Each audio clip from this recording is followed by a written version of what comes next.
So 2 days ago, when Newcastle first put in their second bid for Benjamin Sesko, I had a Newcastle fan come to me, thought that meant they were getting Sesko, and said, look, it's the end of Manchester United, it's the end of players picking Manchester United over Newcastle United.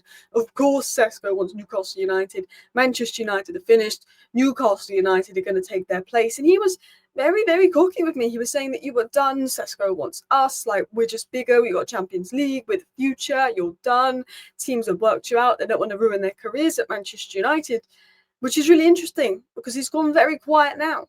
He's gone very quiet now because Benjamin Sesko is on his way to Manchester United. Manchester United have gone and done it. Ornstein and Romano have confirmed he's made his decision official and it's Manchester United. Now, I've said the whole time, the most mainstream reports and the most credible reports said he prefers Man United. I've had Newcastle fans giving me stick the last 2 weeks. I'm not reporting he wants Man United because that's what I want to believe. I'm reporting that his preference is Manchester United because every reliable journalist had said his preference is Manchester United, but he hadn't said no to Newcastle and was considering Newcastle. Newcastle made the bid. I said that. There was rumours he could choose Newcastle. I thought maybe he could be pushed to choose Newcastle because I didn't think we were going to match Newcastle's bid. But the reason I've been saying that Sesko prefers Man United isn't because I'm lying because I'm a Manchester United fan. It's because what the media kept saying is that he prefers Manchester United, but he's not rejecting Newcastle. And now we've got confirmation of that. Manchester United, according to David Ornstein, who is the best in the business, are closing in on a deal to sign Benjamin Sesko from RB Leipzig. RB Leipzig accepted 82.5 plus 2.5 million bid from Newcastle, but the 22-year-old striker wants Manchester United. No club-to-club agreement yet, but talks are advancing.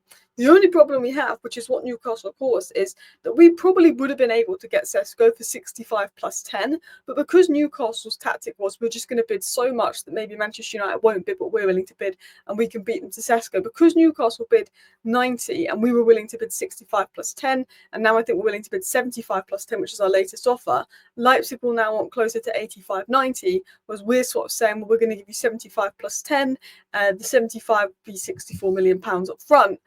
Which is a bit more than what Manchester United originally wanted to pay, but because Newcastle basically bid 20 million more than what he was worth, his price tag has now gone up quite a bit because of the Newcastle bid. We're trying to say, well, he's chosen us now, he's agreed personal terms with us now, you had that gentleman's agreement, we're trying to get our 75 plus 10 bid accepted, which should be accepted. And I think had Newcastle not made those bids, it probably would have been accepted. But because Newcastle were willing to pay 5 million more and way more up front, so probably at least a guaranteed 8 to 9 million more, they do want more of us. So they haven't accepted that Manchester United bid yet, which is a little bit annoying in that sense. But, you know, we know that Sesko wants Manchester United. We've now got to reach an agreement with Leipzig, which is suggested that that's going to happen soon. Fabrizio Romano then added to this story. Benjamin Sesko has reached a total agreement with Manchester United on personal terms, contract until June 2030. Sesko wants to join United. Clear feelings revealed yesterday here. Never gave similar indication to other clubs. Club-to-club talks ongoing. So Benjamin Sesko has an official agreement with Manchester United. Romano confirms official agreement. Benjamin Sesko agrees personal terms. Man United have made their bid. Man United have made a fair bid. Leipzig are going to see if they can get a bit more out of us. But we know Benjamin Sesko is going to Manchester United. We know that that bid is very nice. It will be within the gentleman's agreement. And it's annoying that Newcastle put in a bigger bid, which means this bid might not be accepted. But Manchester United have got it done with Sesko. It's done with Sesko and it's nearly done with Leipzig. And I guess the good thing about the Newcastle bid is it's basically sped us up. It's hurried us up. But Sesko has chosen United, and this means it could be the end of Rasmus Højlund, guys. Rasmus Højlund looks to be on the way out of United. Before we get into Rasmus Højlund news, I want to give other updates that are coming from credible sources. Manchester United are pushing to close the deal for Benjamin Sesko in the next hours, and Benjamin Sesko is ready to fly to the UK once the agreement is done. So we're ready to agree a deal with Leipzig in the next few hours, and maybe Benjamin Sesko could be on the plane to Manchester tonight.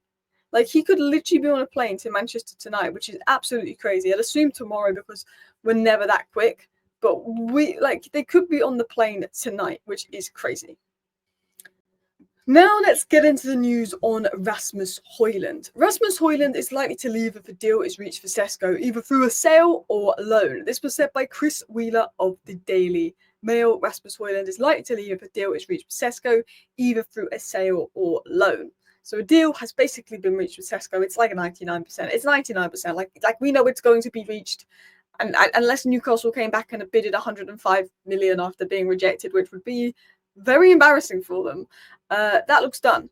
David Ornstein even said last week that there's a very good chance Højlund leaves Manchester United, and that was when he was asked about, sort of if a striker was brought in. David Ornstein said if we bring in a striker, there's a strong possibility Højlund leaves. Despite Rasmus Højlund wanting to stay, despite Rasmus Højlund making it clear he'd like to stay, Højlund feels if he's not wanted, he will go. He will see Benjamin Sesko being signed, and he's now more likely to go. Laurie Whitwell, the Athletic, really good connections to Manchester United, said last month he's more likely to leave than stay. While Romano said he wants to stay, he wants to make it work at United, he's going to see that Sesko and Xerxes ahead of him in the pecking order, but not in European football, so the need for having another striker is less. And now a deal has basically been reached with Sesko. He could be on the way out. Now, he doesn't want RB Leipzig. We tried to use him in the deal to get the price down. Apparently, he's going to reject RB Leipzig, although that was said by Alex Crook, who was a good journalist, but he's not a tier 1 journalist. So, we don't know for sure if he doesn't want Leipzig, but Alex Crook said that, who is a decent source of information, but not a top source.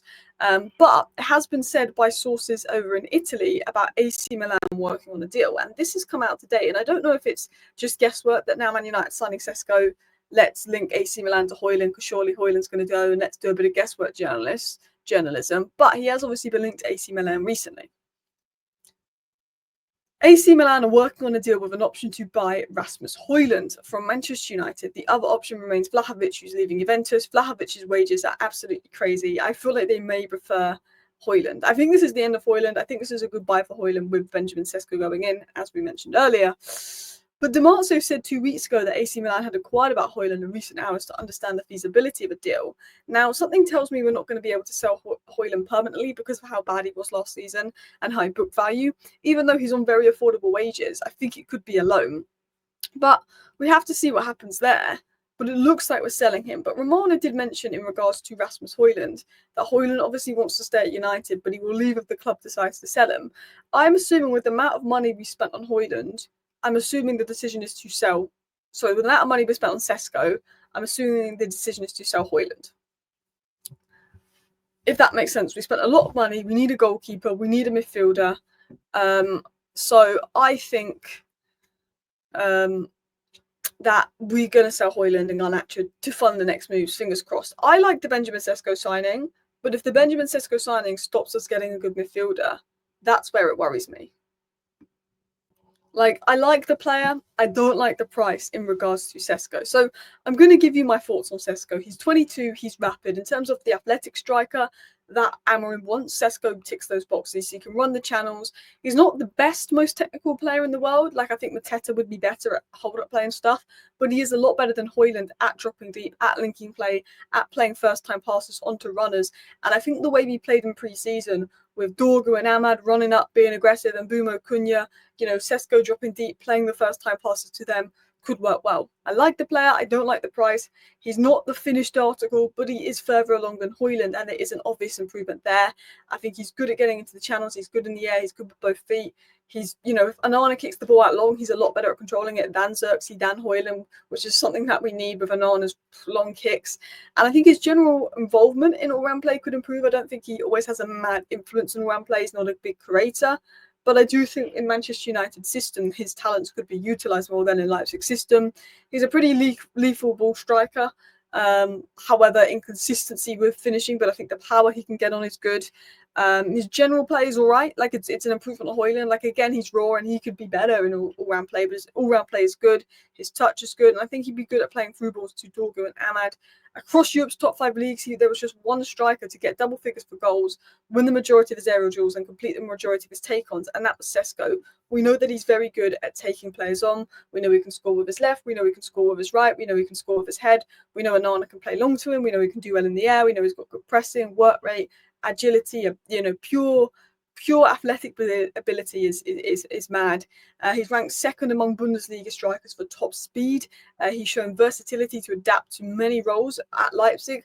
I feel like the role he currently plays at Leipzig, he does seem maybe a little bit deeper than he would be for Manchester United. So obviously we see Bundesliga numbers never be the same in the Premier League, but maybe he could be the rare case of potentially his numbers could go up. I'm not saying that I'm confident that would happen, but that's an example there. I think in terms of pace, power, jumping, athleticism, he's elite.